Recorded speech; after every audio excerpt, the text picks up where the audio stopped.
Dive deep into the legends that ignite. Cracking cans cast where the legends roam. Explore the mystery, feel right at home. Bearded voices share a tale so grand. Join the adventure, take a stand. Ow! What up, and welcome back. Ooh, the double. I started coughing. I thought I was going to start coughing.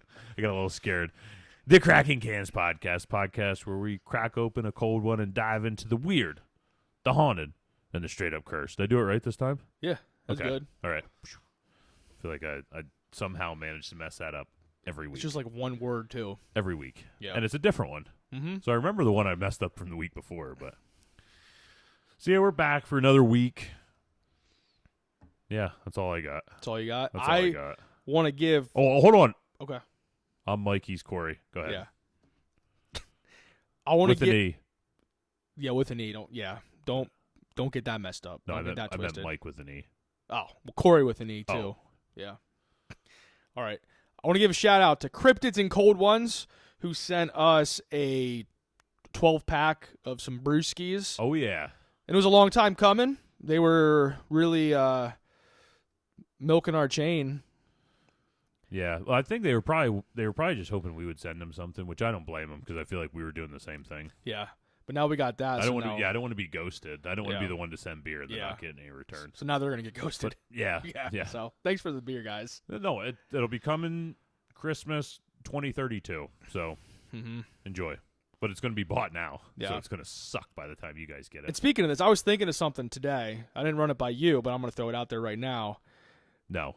If any of you guys out there want to do a beer exchange, like 4-pack for 4-pack of something in your area, message us. Or if you just want to send us stuff. We don't even have to. Yeah. We don't have to exchange. Well, we don't have to. No. So just specify if you want anything in return. We're probably not going to send you anything. Yeah. Even if you say you do. We'll send you a beer for a beer, though. Send them an ice cream. An ice cream. And Wrapper. Yeah. Ooh. But it was an idea I had today. Kind of a beer exchange. Corey's the idea man. Not sure what I am yet. You're the man. That's what I'm talking about. So what beer we got today? What beer we got? We got... Did you ever notice every week I say what beer we got, you always just follow Yeah. Get more excited. I do get excited. Yeah, every time. Yeah. Slightly more excited. Tonight we got a beer called Cloudy Judgment from the Bald Birds Brewing Company, which we've done something from them before. We have? Mm-hmm. I got it right here, actually. This is our second beer from these fine folks out of Audubon, PA. The first one was featured way back in episode 16. Okay. Who presented that topic? Me. Yeah, that makes sense. Episode 16. Yep. Man, I'm trying to think what we would have done back then. Give me a hint. See if I can remember the topic. Wings. Not the Jersey Devil. It is the Jersey Devil. It is the Jersey Yeah. Devil. Okay. Yeah. Well, I thought we did it before episode 16. That was their Devil's Chimney beer. Ah. That topic. Okay. Yep. I think my brain was having a hard time because I was thinking of Cloudy Judgment as the beer we did then too. So yeah. I'm just like, what would that? I don't understand what that would fit. Yeah, that makes sense. Yeah. So for today's episode, I chose the beer Cloudy Judgment because, as you will see in the story I'm about to present, two friends go on a little adventure searching for who knows what and ultimately demonstrate cloudy judgment. They end up making some poor decisions, which cost them everything. I hope that's how we go out. Yeah. Like, I hope they're like some idiots just went up in the mountains and they thought they were eating mushrooms, but they're actually just eating lead balls. Yeah. And they got lead poisoning and Yeah. died. That's how I'm kind of hoping I go. Yeah, I mean, could be worse ways. Yeah, maybe. Yeah. But that's the beer. All right, let's cheers to it. You only got like a sip left. Yeah, I'm about there.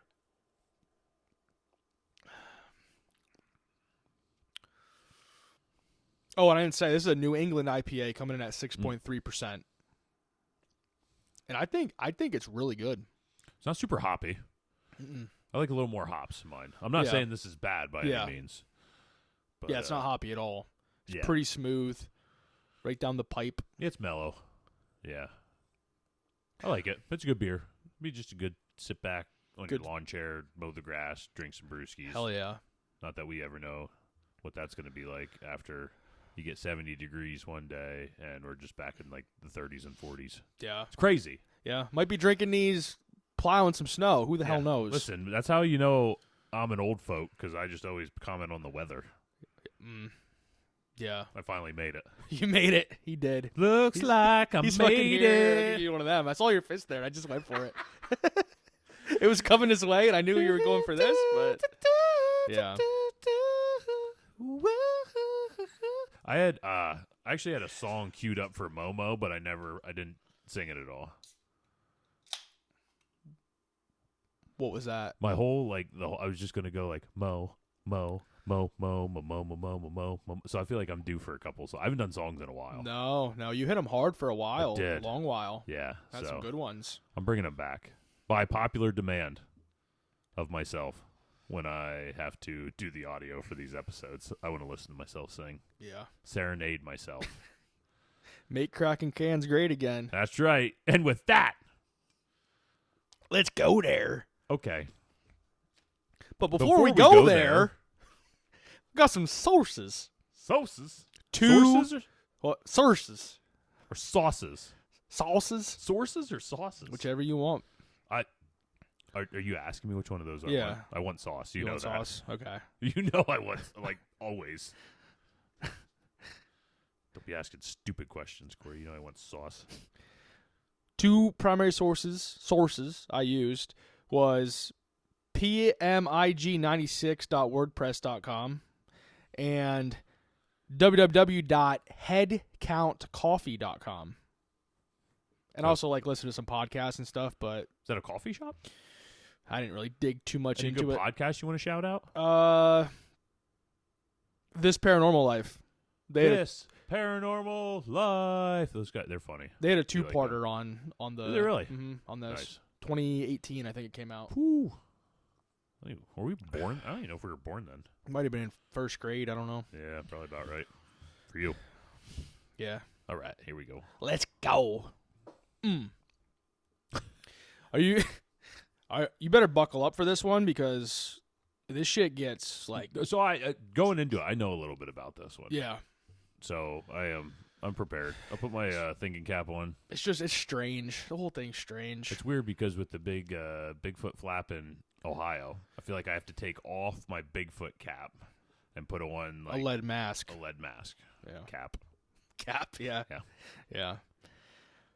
Our story begins with two friends, 34-year-old Miguel Jose Viana and 32-year-old Manuel Pereira de Cruz. How old are you? 33. You're 33? I'll be 34 in September. I was going to say, we're pretty close to these guys' age. Yeah. Yeah. Like, this is the same This age could gap. be us. I can't wait to see if which one am I? Probably Miguel because you're Michael. Yeah, but is he the older one? He is. Okay, I just want to make sure. Yeah. Yeah. Yeah. Yeah, no, we're not going by actual names. It fits though Yeah. because it is. Yeah. Okay. And I'm Manuel. All right. I'm going to butcher a lot of these places in this episode because it's tough. No, you won't. I'm going to give you the good juju right now. All right, sprinkle a little bit on me. No, you're not. You're going to nail it. All right, ready? Yeah. First one's coming up right here. This is the hardest one, too. Yikes. Here we go. They lived in Ooh, the lips are going. No words are coming out. Campos Duza Goitacazes. All right. Eight- I love when you get to a hard word, it's like watching a Godzilla movie. Because your lips are moving, but the words aren't matching. Yeah. Oh my gosh, you got it! And this town is northeast of Rio de That's the easy one. It is the easy Yeah. one. Rio de Janeiro. They had an Olympics there. Yeah. Come on. My tongue was still trying to catch up from that last one. Oh, and your so- lips are still moving from the last one. Yeah. It's crazy. All right. Miguel and Manuel owned a small home-based television repair shop. They were very skilled, not just your average repair guys. Repairman, man. They had taken courses, trained, read many books, and built a reputation in their community. People trusted them with their electronics. But they didn't just fix things. They liked to experiment. Oh, wait. Not with each other. Okay. Yeah. Okay. I mean, maybe. Yeah. Well, yeah. Maybe. Listen, I don't care. Yeah. We don't judge on this podcast. No. Mm-mm. They tinkered with building their own devices, electronics, inventions, even explosives. In fact, in June of 1966, there was an explosion in Manuel's backyard. There's even a photo of his father standing next to a sizable crater in the ground with like pipes and wires scattered around What it. year was the explosion? Did it say? This was 66. Okay. Yeah, this whole story happens in 1966. Okay. Yeah. I didn't know if it was when he was 12 years old and he was just No, blowing it stuff was- up in his backyard. No, Giving me real Sid vibes Yeah, from Toy no. Story. full-grown adult. That is so much better. Yeah. Many believe that they were trying to build a device to communicate with extraterrestrial beings. Beans? Beings. Yeah. Also in the same month, Miguel and Manuel were involved in a curious and risky experiment at Atafona Beach, a coastal town not far from their hometown of, we're just going to say Campos. What kind of experiment we talking here? So along with their friend, Elcio, the men set up homemade electronic devices and what were described as improvised experiments with energy or atmospheric phenomena. Witnesses later reported seeing a strange red and purple light over the beach that night, moving in unusual ways.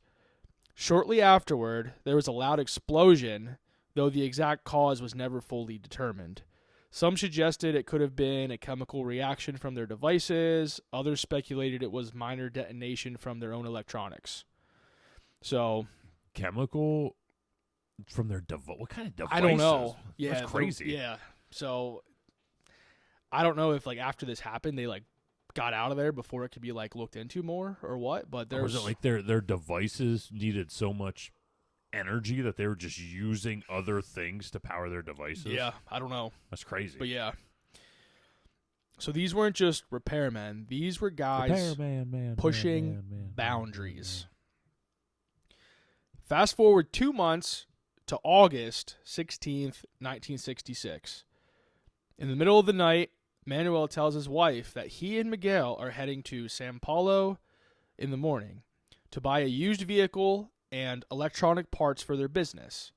The vehicle, he says, would help them better serve their customers. Chevy Impala. Balla getting laid tonight. I would think.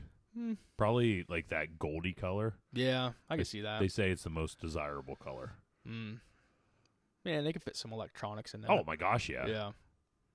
Well, a TV back then would probably take up the whole car. It'd probably be heavier than a car, too. Yeah. Before leaving, he withdraws about $1,150 from the bank. Now, that number is a straight up 100% estimate because Brazil's currency has changed like several times since then. But regardless, he took out a decent chunk of money to bring with him. Could have been more, could have been less. Regardless, they got some money they're bringing along on That's this what I'm trip. talking about. Yeah. So there's some shit going on here. Yeah. And then Miguel tells his family the same story about them going on this trip.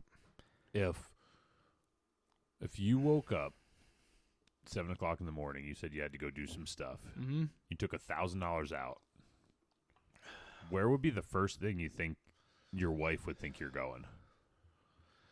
Probably to buy football cards. Oh, yeah. That makes sense. Yeah. Okay. Yeah. What about yours? She would probably think Casino? like the casino would be one guess, but I'm not like that much of a addictive gambler Yeah. that I would just wake up. I think, honestly, she would think that I have I'd be in some kind of get rich quick scheme. Like I would be going to meet somebody that's going to teach me a skill that's going to turn me into a millionaire in approximately 6 to 7 hours. Yeah, I can see that for you. Oh, yeah. Yeah. For sure. I already have endeavors in my head of things that I'm going to start to do. Me too. You do? Mm-hmm. What are you going to do? We'll talk about stuff later. Okay. You don't want people stealing your ideas. No. Freaking Corey Cards. Yeah. The card factory where we make our own out of crayon. And Yeah. they're awesome. And I sign them all personally. Yes. Yeah. With crayon. But there's no blues because they taste the best and they ain't around. Yeah. So everything in their plan sounds normal, except it wasn't true.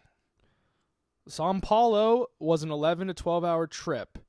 A massive booming city, industry, business, electronics. It fits their story perfectly.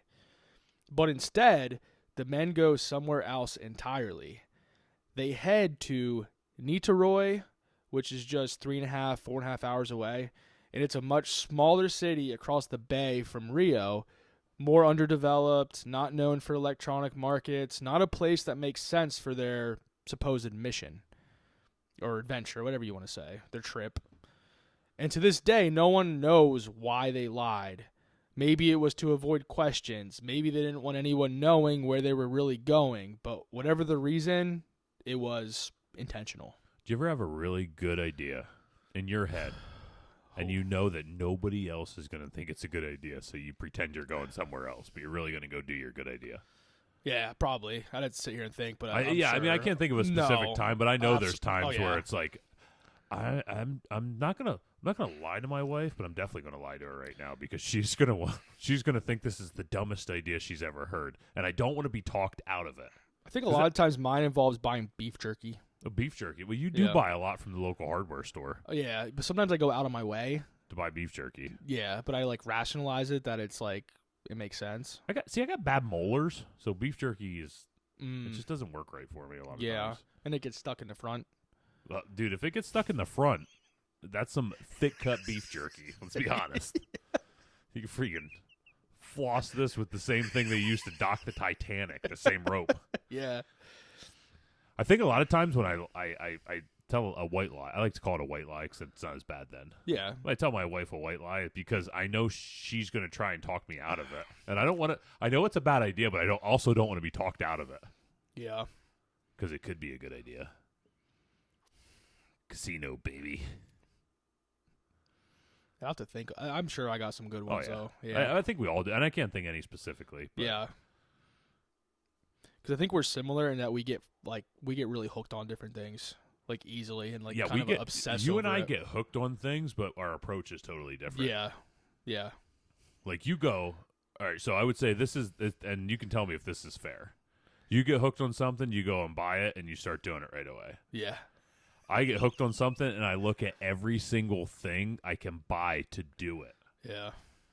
And most of the time, it ends up working out for me because I get bored with it, just looking it up. Yeah. So that's good. And I think that's why I do it, because it works in my favor most times. And that's why we're peanut butter and jelly. That's right. Well, I want to change to fluff. Peanut butter and fluff. You want to be a fluffer? Fluffer nutter? Do you know what a fluffer is? I do. Okay. I'm just saying. But I'm you're not volunteering to be a fluffer. I'm being fluffed I don't think so. in my approach. Okay. Yeah. Corey's a fluffer. I'm being fluffed. You caught it here first. Corey's a fluffer. I'm a fluffy. Fluffy. That just makes you sound fat. Yeah. This is getting worse. It is. All right. So these son of a bitches leave for their trip. On August 17th, 1966, the two men board a bus in Campos. That's what we're going with. I'm not saying the whole effing name. And travel in the opposite direction of where they told their families they were going. And at first, everything still seems normal. No reports of panic, no strange behavior. Just two men on a trip. But once they arrive in Niterói, things start to shift. Their first confirmed stop is a shop where they purchase raincoats. Now that might not sound strange until you realize it's extremely hot and there's no rain in sight. The shopkeeper even remembers thinking it was odd. Still, they pay and leave. And I think it was later on when like the investigation happens and stuff, they kind of go back and try to like retrace their steps, so to speak, and they talk to some of the different people that they interacted with. But yeah, I guess it was, matching raincoats on this hot humid as all can be day. Yeah, the humidity down there's got to be nasty. I Yeah. would think, especially if you're venturing in a more like lesser developed area. There's no air conditioning, more of a jungle feel. I would think is what you have. Yeah. I don't know what it's like in Brazil in August because I know they're in their southern hemisphere, so they're kind of in their winter. But I still don't think their winter would be super crazy. Yeah. Not long after, they stop at a small bar. They buy a single bottle of water, and this is where something feels off. So, like, they go to this bar, and they just buy one bottle of water. One bottle of water. Yeah, and then they leave.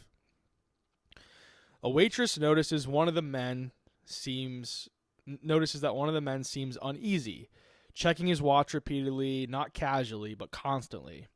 Like he's on a strict schedule, like he's waiting for something. So that they have a place to be at a specific time. Is what I'm gathering so Is far. like the impression that the waitress was getting when she kind of looked back at this.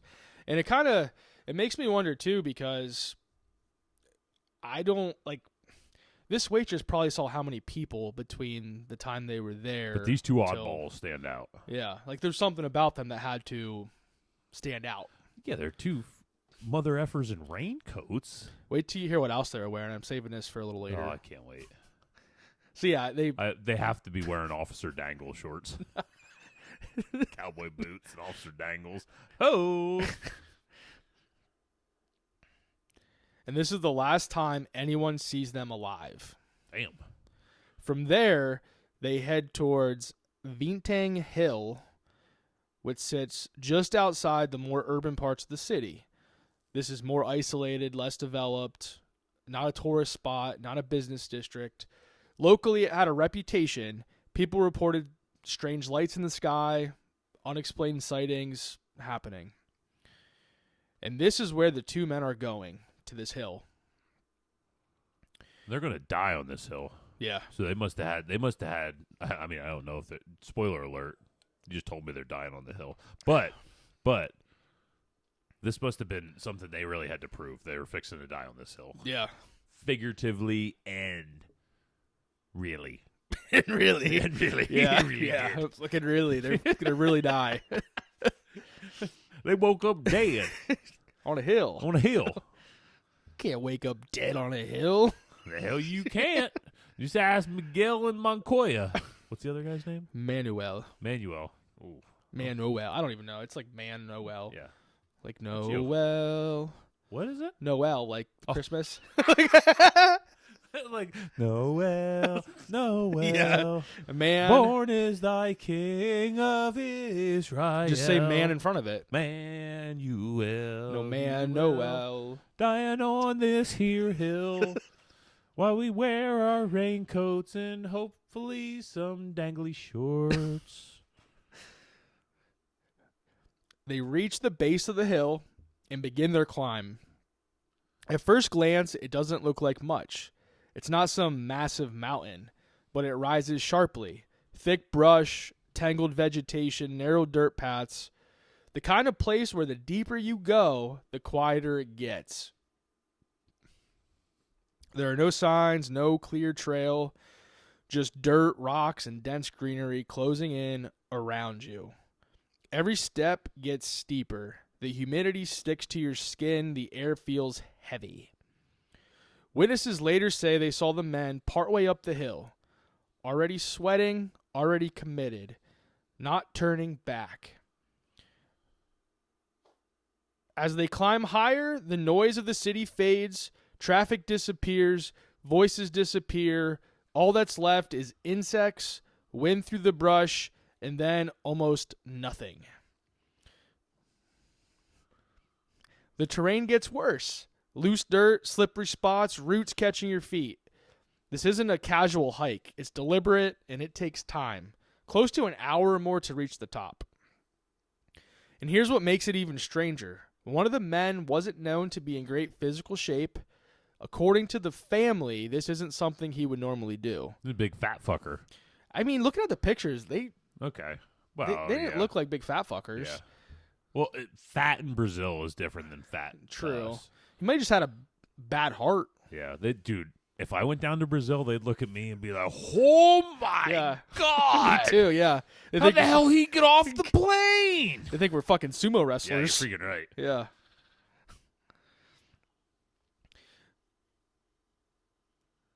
According to the family, this isn't something that he would normally do, and I don't know which one it was, assuming it was Miguel.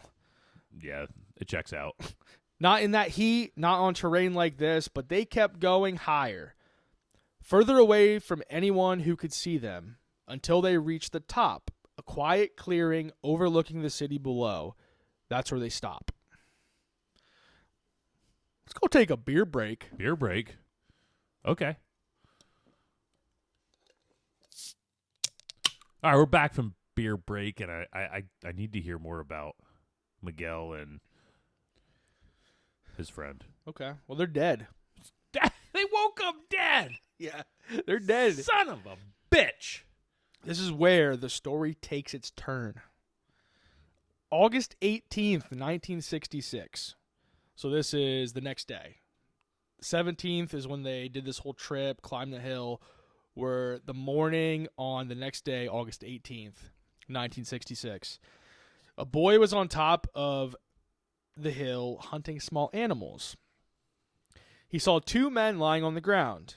He couldn't tell if they were asleep or dead. Scared, he ran to Antonio Guerrera de Castro, a local policeman living nearby, to report it. The officer apparently didn't take it seriously and didn't investigate. This boy came, told him about what he saw up there, and he's like, shoot, get away. It's probably like Chunk from the Goonies. Yeah. So he's just all the time is telling him about these freaking bull crap. Yeah, I could see that. Mm-hmm. And then 2 days after that, August 20th, 1966, so 3 days after they climbed the top of the hill, another boy was up on top of the hill retrieving a kite that was stuck in a tree. He also noticed the two men. Where'd this kite go? That's what They I don't need to know. go all the way to I the know, top on of the top hill of this to hill. retrieve Yeah, it. you can get some of them bitches up there pretty high though. Oh yeah. Yeah. You ever fly a kite? I have before, dude. I remember freaking third grade Dylan Myers had that thing so far out, his kite, that he ended up spending an hour getting that thing in. Damn. That's crazy. Shout out Dylan Myers. No relation to Michael. No. Yeah. Could be, but it's not. Yeah. So this guy that was up there looking for his kite, or kid looking for his kite, noticed the two men lying there. Later that afternoon, he reported the bodies to the police station. The terrain is rough, the path is unclear, and by the time they're notified, it's already too late in the day to safely make the climb. So the bodies remain there overnight. Yeah, what's another day at this point? Yeah.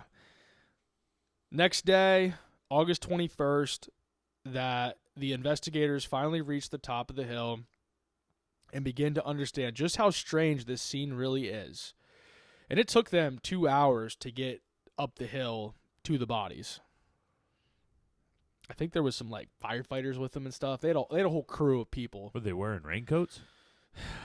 No. Probably why it took them so long. Yeah, maybe they should have. You just slip right through I didn't think about that. You just slip right through the thick underbrush in a good raincoat. Yeah, just slipped right off you. Oh yeah. Damn. They find the two men laying side by side. No signs of violence, no struggle, just stillness. Well, no shit, they're dead. They are easily identified because both men have their personal documents with them, and they're dressed in formal clothing. We're talking full suits and ties. Well, yeah. And over top of that, the raincoats that they had purchased, completely out of place for where they are. So where the raincoat's out. Oh, they're wearing them. They're wearing them over their suits. Okay. Yeah, so But they they're got their just out of suits place on. as far as the climate. The And climate everything and that's going on. yeah. And then there's the detail that makes this case unforgettable. Covering their eyes are handmade lead masks. Da da da da da da da. Bow wow wow. Ba da ba ba da da. Wah wah wah wah. No straps, no lenses, just shaped pieces of solid lead, positioned over their eyes. Like crude sunglasses that you can't see through. Hell yeah. It was freaking back when men were men and boys ran scared.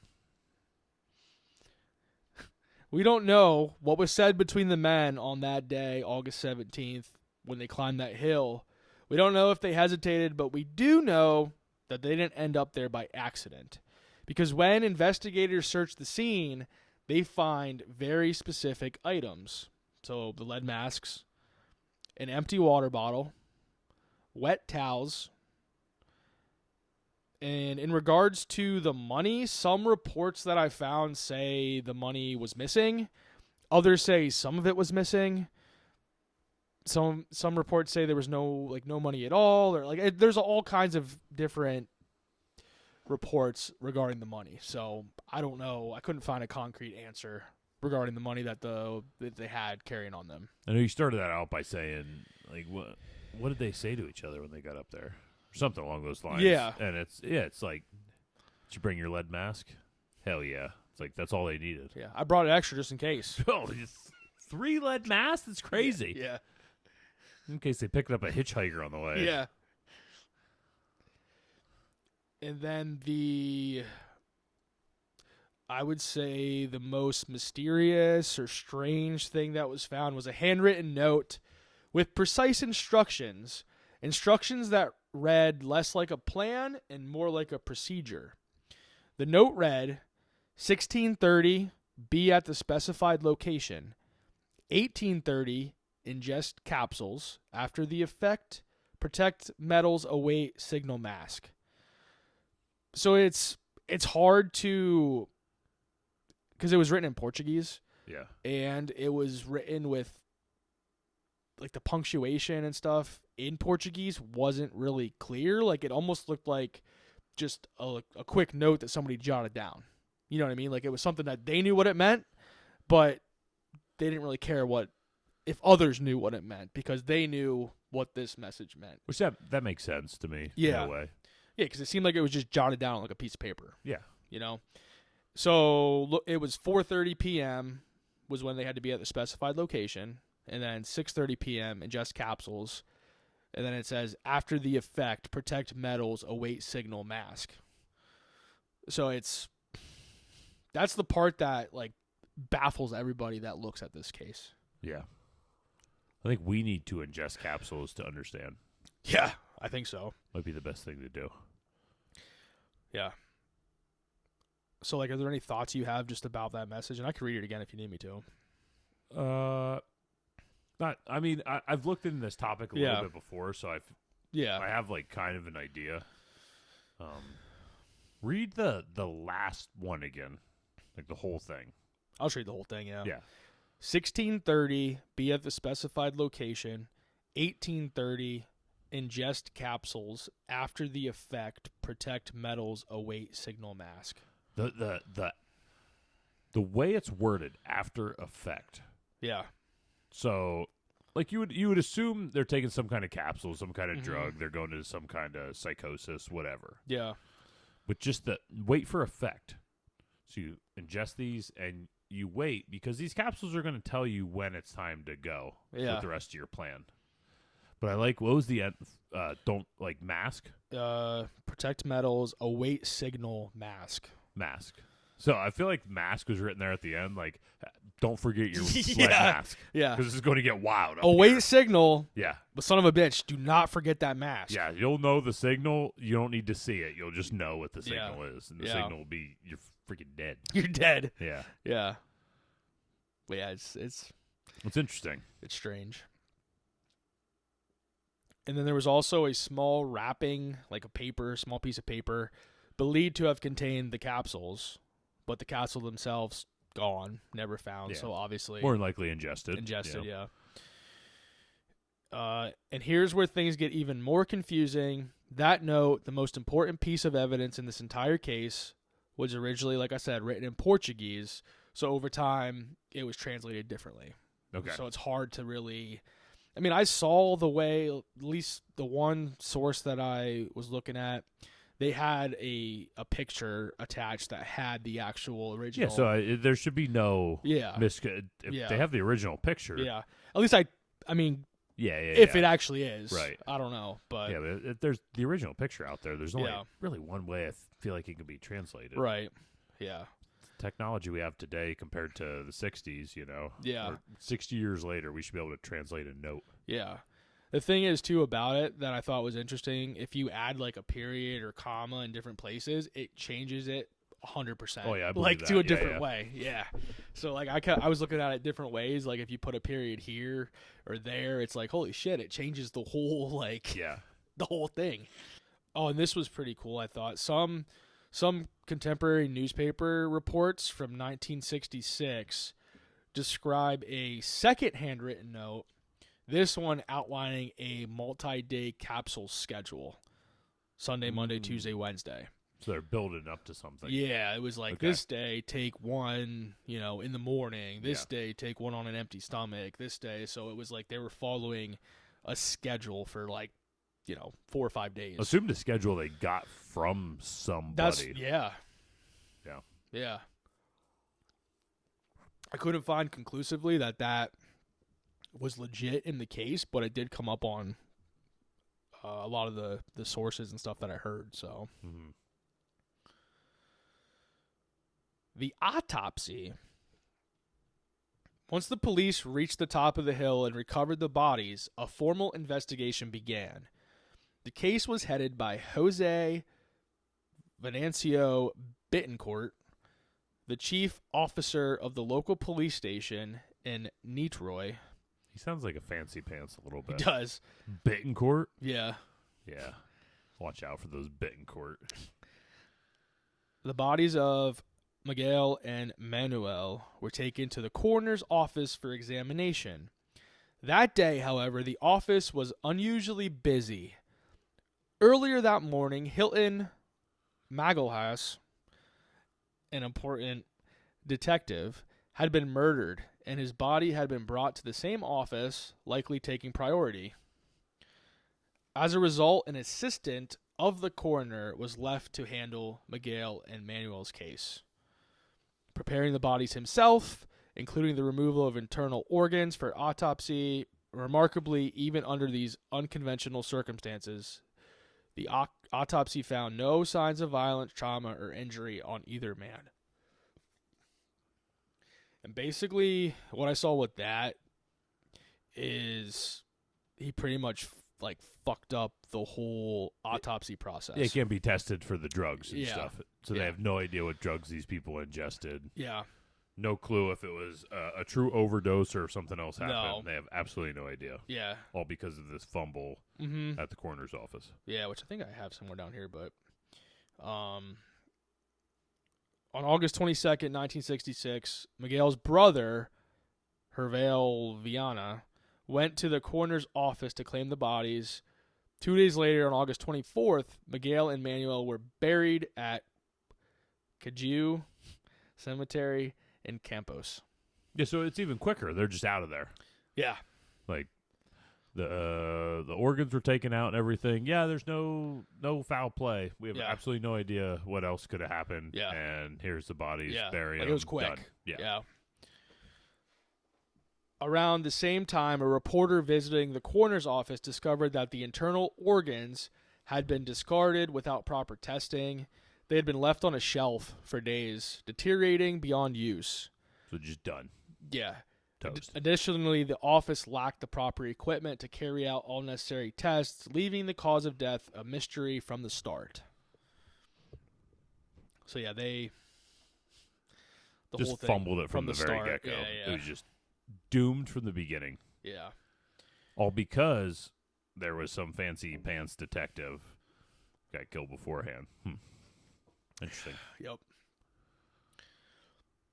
Something that came out after the bodies were found on the evening of August 17th, around 7 p.m., this would have been the day that the men were on top of the hill, a local woman named Griselda Barbosa Coutinho was driving near Vintum Hill with their 3 children. She and the kids noticed something unusual in the sky and stopped the car to watch. For about 4 minutes, she saw a bright, oval-shaped orange object surrounded by what looked like a ring of fire with blue rays shooting in different directions, moving up and down above the hill. Later, Griselda told her husband, Paulo Roberto, about the sighting. He went to the location, but by the time he arrived, the lights were gone. They decided not to share the story with anyone at the time. After the story broke with the two men being found dead on the hill, she came out with her sighting, and other residents came forward with similar reports. So the sighting of this craft, or I guess you could call it a UFO because it's an unidentified flying object, was at the same time that they would essentially be up there. Yeah. Okay. And I always struggle with this because they didn't come out with it until after they knew these guys were found dead the same day. I think it's harder, too, because you're in the 60s. 60s are a lot harder time Yeah. to come out. I mean, there's real, like, now if you come out and say that stuff, people don't think you're that weird. Yeah. Back in the 60s, you were a total effing weirdo. You know, casted out of your village or whatever you're in. Yeah, that's true. It was a totally different generation and caliber of people back then compared to what we have now. Yeah. Thanks to social media, the internet, all that stuff. Yeah, that's true. Because when you get to a lot of older Bigfoot sightings, UFO sightings, stuff like that, that's what you run into in all those. The people didn't want to come out because they didn't want to be ridiculed. And even the people that do come out a lot of times, they still want to remain anonymous when they come out. Yeah. Just because they think it'll affect their jobs, their careers, the neighborhoods they live in, things like that. So. Yeah. That's true.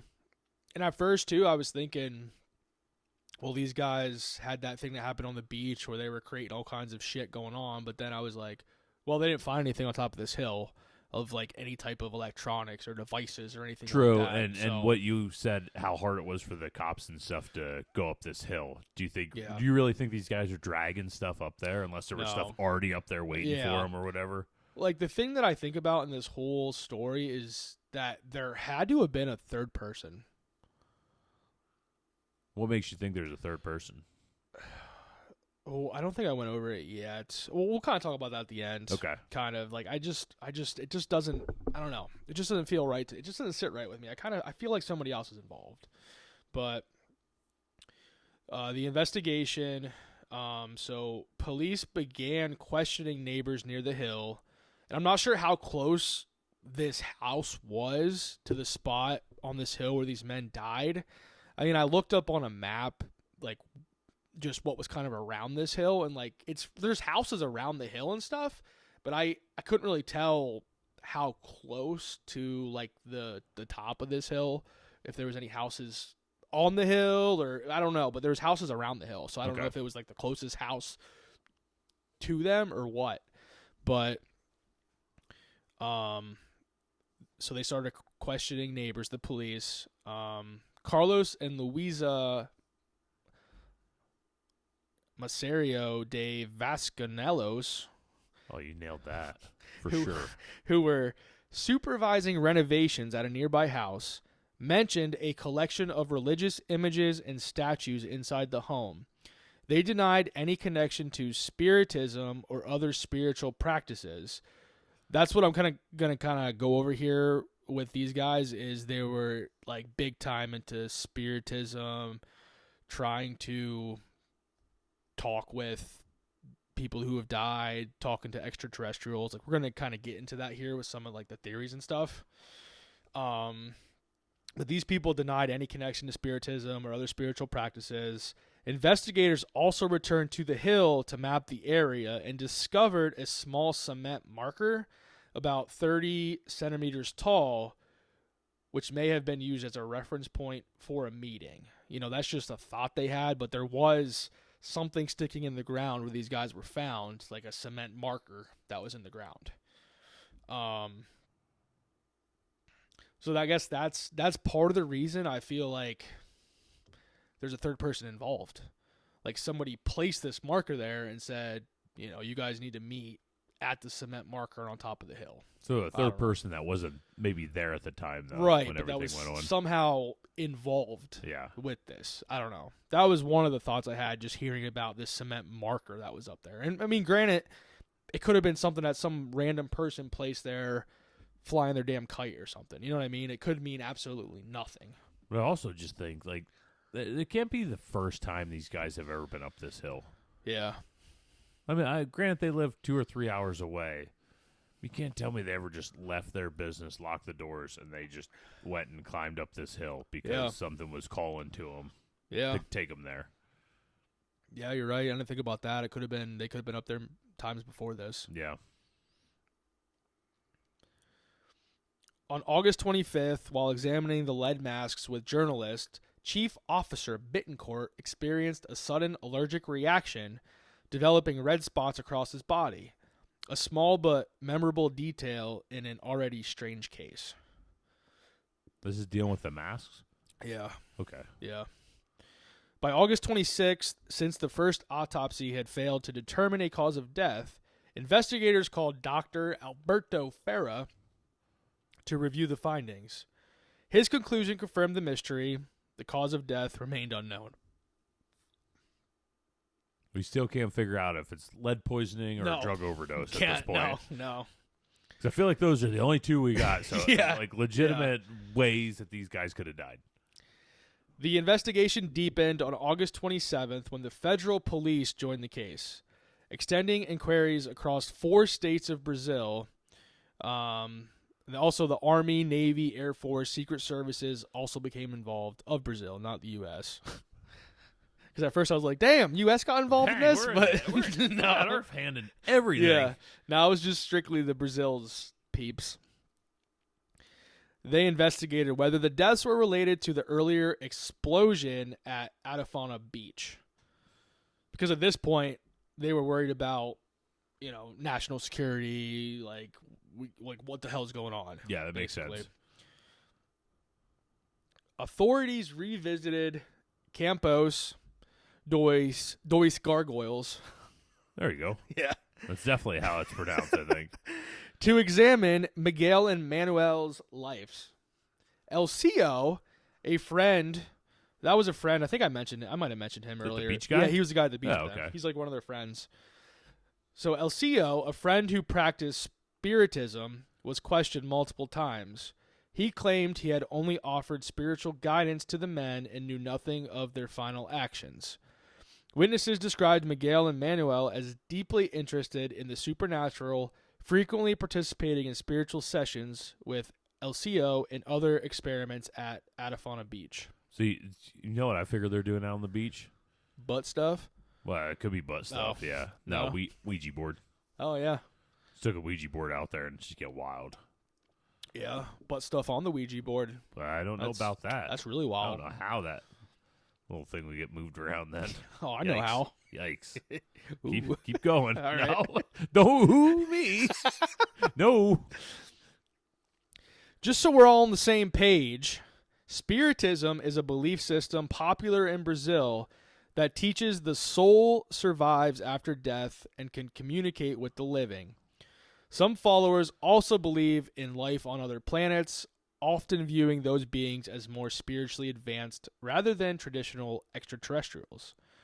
In the lead mask case, Miguel and Manuel participated in spiritist sessions that may explain some of their strange actions. And Spiritism was big in the U.S. too. That's certain. I think it was before it was whenever the Ouija board and stuff came out. That's what kind of the birth of a lot of that stuff came with the rise of spiritualism and is that how you say it? Spiritualism? Spiritism, yeah. So the rise of that, I think before that people really had no desire to talk to the dead. Yeah. But yeah, at least not in our culture. Yeah. So like regardless, these guys seem that they really got hooked on this. They're into it. They're Zach Baggy Pants. Yeah. Right now. Yeah. Yeah. Well, they're dead. They were. They were alive, yeah. R.I.P. Well, they were Zach Baggy Pants, I meant. Not that they were alive. Yeah. Yeah. That's every human ever, yes. They were alive at some point. Yeah, they were. Investigators found additional evidence at the men's homes. They found the cutout pieces of lead that matched the mask eye holes that they created. Show that they made the mask themselves, which obviously. A handwritten note in Miguel's script gave precise instructions for the night, including the ingestion of capsules, though the phrasing suggested someone else, possibly a medical professional, may have dictated it, which I don't know. Well, they would have had to get the pills from somewhere. Yeah.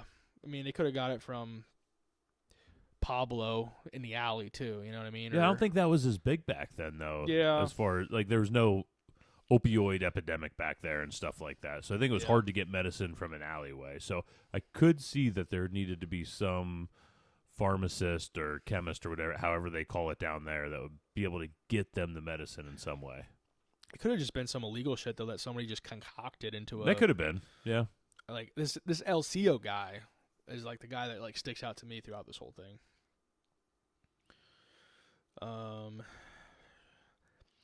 Items such as electronic valve codes tied to their work as technicians hinted at another layer of experimentation. I looked that up. That was just something to do with, like, televisions and shit, and electronics back then was different codes for fixing different shit. I don't know.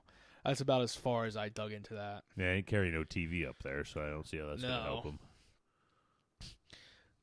A first autopsy and a later exhumation. So they dig the bodies back up to do like a second one. In August of 1967, overseen by so a full year later. Yeah. So you're in full decomposition at this point. Overseen by Sebastio Fallis. Definitely. Failed to reveal the cause of death. Excessive use of formaldehyde prevented proper toxicology, leaving investigators with no explanation for why two healthy men had died so mysteriously. Even years later, the case drew attention. UFO researcher Jacques Vallée visited the hill in 1980 and noted that the ground where the bodies were found remained barren, nothing growing on it, documenting the location in his studies of unexplained aerial phenomena. I mean, it could be any reason why their stuff's not growing there, but... Yeah, if you have big trees and stuff like that, you don't have a lot of underbrush coming on. Yeah, and they were found. There was trees right there where they were found. Yeah. In the months following the deaths, police pursued multiple leads, alleged confessions, cult connections, possible criminal activity, and links to earlier deaths involving lead masks. None provided a definitive answer. Families confirmed the men's interest in spiritism, parapsychology, and experimentation, including beliefs in extraterrestrial life and strange devices described in books they owned. By the conclusion of the initial investigation, authorities had reconstructed a timeline, gathered witness statements, and examined all available evidence, but the cause of death, the purpose of the lead masks, the cryptic instructions, and while the men had climbed to a remote hilltop, remain unsolved. So do they know back then how bad lead was for you? I don't know. That's kind of what I wonder with the lead mask. If this was just a way to cover their eyes that wouldn't allow any light in. I don't, because back then they were still painting stuff with lead paint. Right. So they probably didn't realize. So that's what I wonder, if the lead mask in our day seems so crazy, but back then maybe, especially down in, I mean, you're in Brazil. You're pushing a third world country and a lot of stuff in Brazil. Granted, they lived in the city and stuff like that, worked on TVs and all that, but still, you don't have the information down there like you have, that we have now. Yeah, because I don't even know what year we really started realizing that lead was so bad. I feel like it was way after that. I would think so. Yeah. So you have the lead masks. I think I kind of throw that away as like, why lead mask? Well, I think it was just some way to really keep their eyes and keep the light out of their eyes. It could have just been a material they had available. Exactly. At the house, it was just sitting there. It was easy to cut out. Bang, we have a mask. Yeah. The pills and everything. I mean, I don't know if you're going to go over some of the theories. I don't want to get into too much of them right now. Yeah, I got some theories here. Theories. The first one, spiritist experiment gone wrong. Miguel and Manuel were deeply involved in spiritism and parapsychology. Some investigators believe they were trying to induce a trance or altered state, possibly using the capsules mentioned in their note, to contact spirits or achieve a higher spiritual experience. The lead mask could have been intended to shield their eyes from light during the ritual. Supporters of this theory point to their prior spiritist sessions, the detailed instructions, and the book. I guess they had a book about Mars and extraterrestrial life that was found at their place of work, their shop. The Native Americans and stuff, they did stuff like this a lot. Yeah. You know, I know there's like a specific thing where they would dig a hole and they would basically fill the hole with smoke and cover the hole. And they would go down there and you would start to hallucinate and everything just from all this smoke. You'd start losing oxygen to your head, more or less. They didn't know that's what's going on back then, but that's what's happening.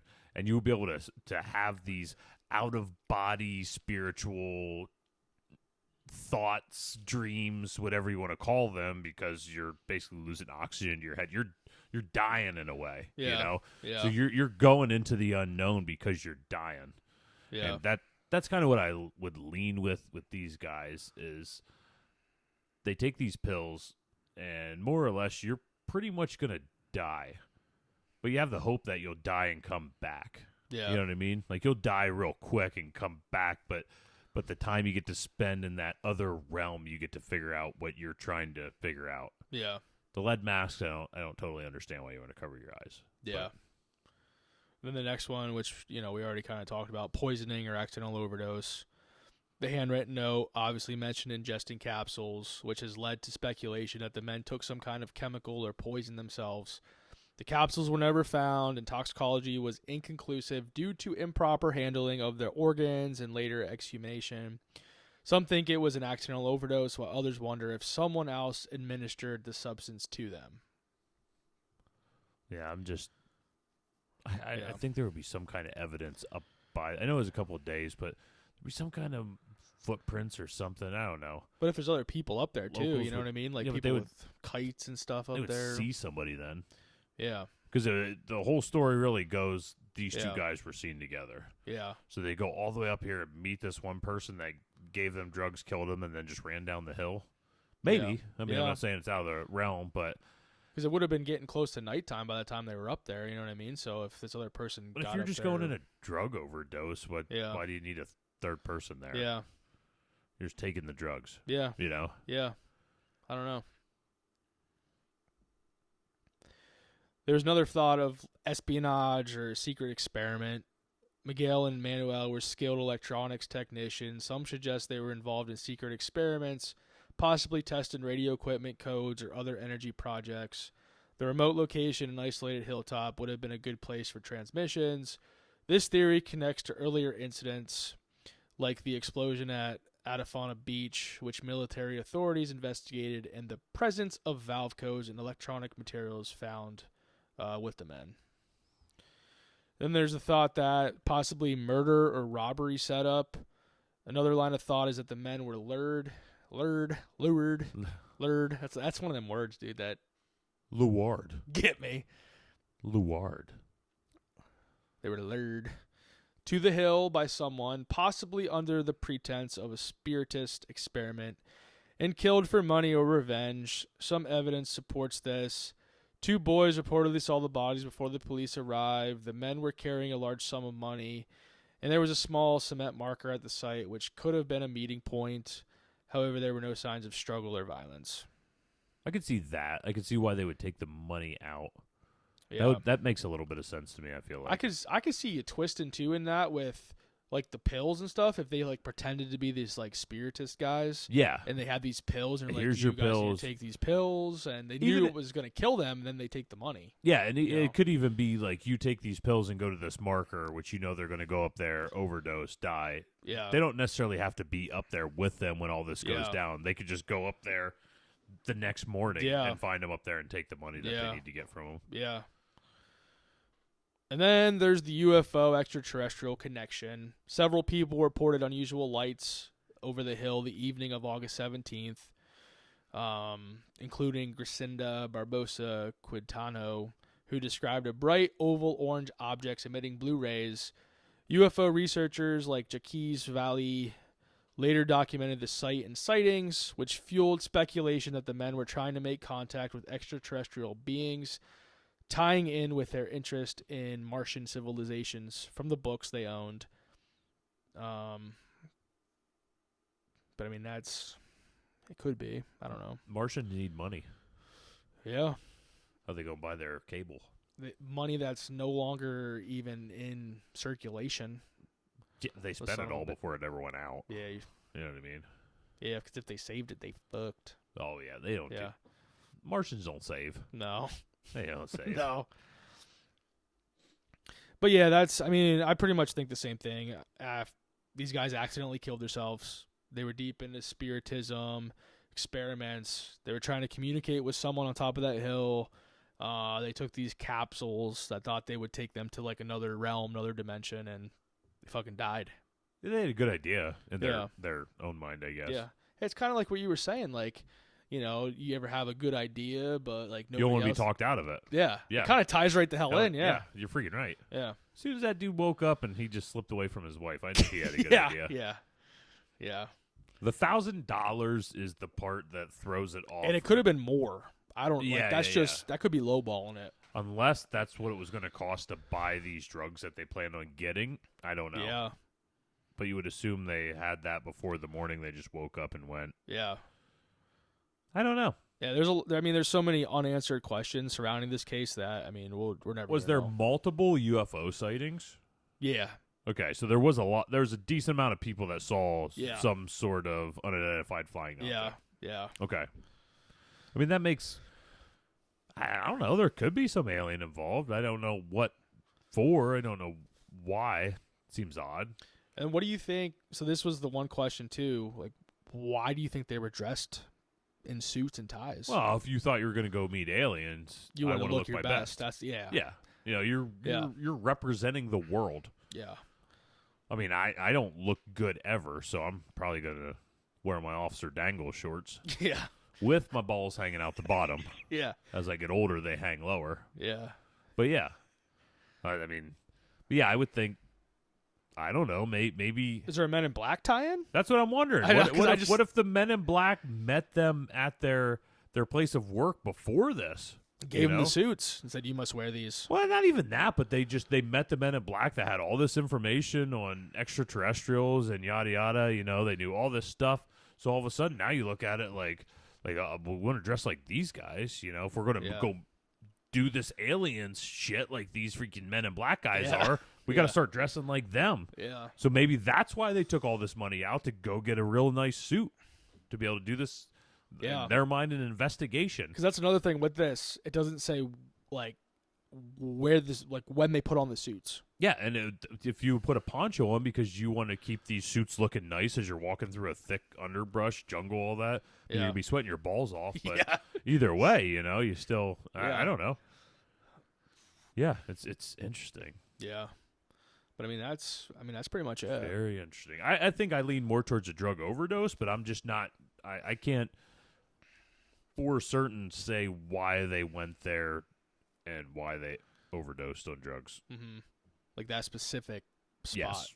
All the Yes. details around it. Like There's UFO why. sightings in the area. It's Yeah. a lot of that stuff. That's odd. Yeah. That's odd. I had this weird theory the other night when I was going to bed about this.